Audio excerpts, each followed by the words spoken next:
زۆرێک لە کەسە زۆر کەریم و بەڕێزەکان بابەتی عشق لە ژیانیانە ئەخوێنیتەوە. بۆیە کاتێک کتێبی تەوق الحەمامە ئەخوێنیتەوە سەرت سوڕ ئەمێنێ لەوەی کە پیاوێکی وەکو ئیبن حەزم کە چەند زانایەکی گەورە و عالمێکی زۆر گەورە یەک کتێب لە باسی عشق و شێوازی عشق و سەرەتاکانی و چۆن دروست ئەبێ و کەیفیەت و باشەکانی و هەتا دوایی نووسیوە.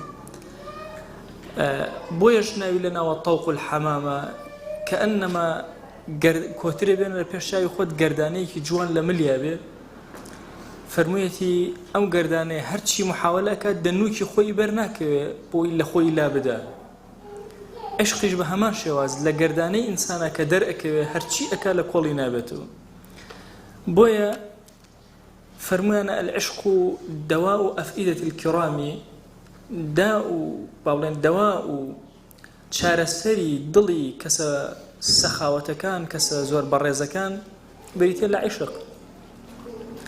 عشق بۆ هیچ کەسێ ناشێ ئیلا کەسێک کە مروئەتێکی ظاهری هەبێ، ئەخلاقی زۆر بەرز بێ، لیسانێکی زمانێکی زۆر جوانی هەبێ، ئەحسانێکی کامڵی هەبێ، خاوەنی ئەدەبێکی زۆر گەورە بێ. ئەگەر دیقەتان دابێ هەموو شاعیرەکان ئەو ئەدیبە بەرزانە هەمووی جۆرێک لە بابەتی عشق لە دڵ و دەروون و هەستیانە هەبووە. بۆیە عەزیزانم مەسئلەی عشق ناڵێن هەموو تەڕەفەکانی خراپە، لە حەڵاڵا بەکارهێنانی و جوڵاندنی بەرەو باشە ئەبێتە صفاتی باش لە کەسەکە. ئیمامی عوسمان ڕەزا و ڕەحمەتی خوای لێبێ جاریەیەکیان هەبوو، جاریەکەی فاتیمە بوو. جاریەکە چوو بۆ دڵی، عاشقی ئەو جاریە بوو. ئیمامی عوسمان کەسێک کە مەلائیکە شەرمی لێ ئەکەن و حیا لێ ئەتکی.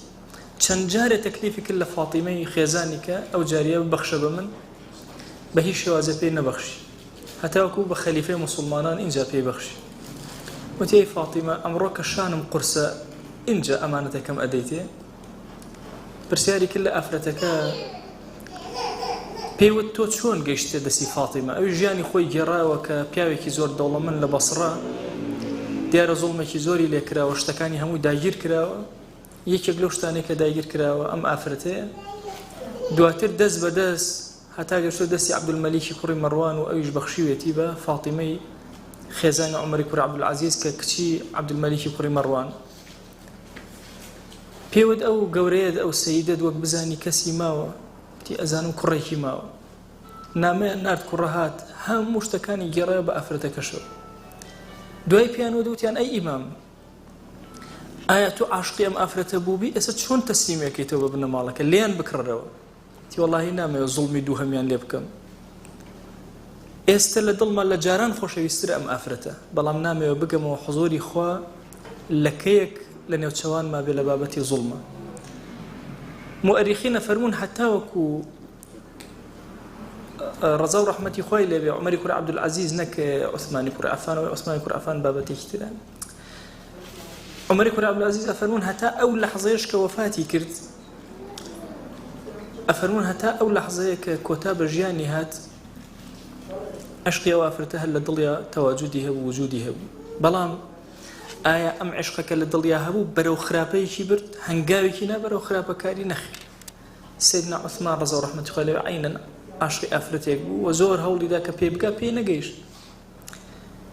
و زۆرێکی تر لە کیرامی گەورە پیاوی زۆر گەورە ئەم حاڵەتە بەسەریانە تێپەڕیوە، بەڵام بە هیچ شێوازێک نەیان هێشتووە کە لە سنوورە شەرعیەکە